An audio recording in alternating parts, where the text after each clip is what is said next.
नमस्कार, आजाद सिपाही में आपका स्वागत है। मैं हूं राकेश सिंह। उत्तर प्रदेश में हारी हुई सीटों पर सहयोगी दलों की हैसियत परखेगी भाजपा।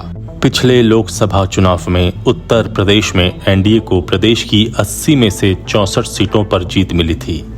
बसपा ने 10, सपा ने 5 और कांग्रेस ने 1 सीट पर चुनाव जीता था। भाजपा ने 2022 में रामपुर और आजमगढ़ लोकसभा उपचुनाव में दोनों सीटें सपा से छीन ली।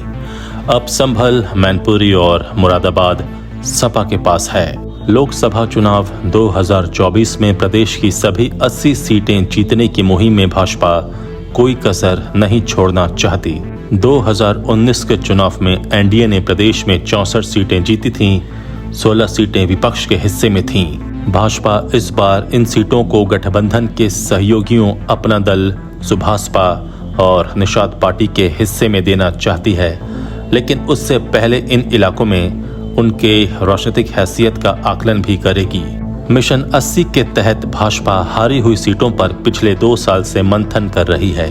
भाजपा के स्थानीय रणनीतिकारों का मानना है कि अपना दल एस को उनकी मौजूदा मिर्जापुर और रॉबर्ट्सगंज सीट मिलना लगभग तय है।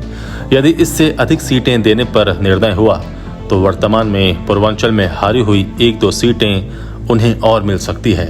सुभाषपा को घोसी, जौनपुर या गाजीपुर में से 2 सीटें मिल सकती हैं। वहीं निषाद पार्टी को संत कबीर नगर, लालगंज या श्रावस्ती में से कोई 2 सीटें मिल सकती हैं। पिछली बार संत कबीर नगर से निषाद पार्टी के अध्यक्ष संजय निषाद के बेटे प्रवीण निषाद भाजपा के टिकट पर जीते थे। पार्टी के नेताओं का मानना है कि हारी हुई सीटें सहयोगी दलों को देने से पार्टी के पास जोखिम कम रहेगा।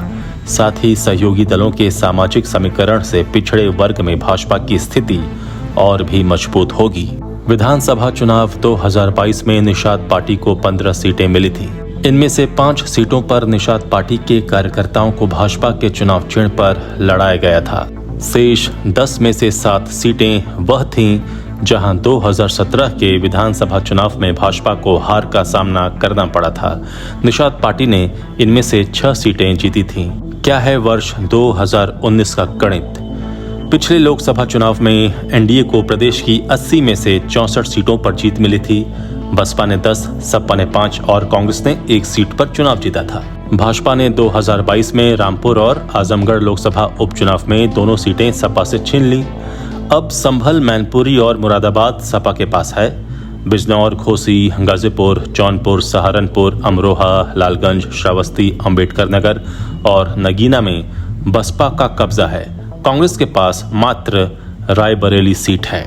इस खबर में अभी इतना ही। आप हमारे इस YouTube चैनल को जरूर सब्सक्राइब करें और भी अधिक खबरों के लिए पढ़ते रहिए अपना लोकप्रिय दैनिक अखबार आजाद सिपाही। धन्यवाद।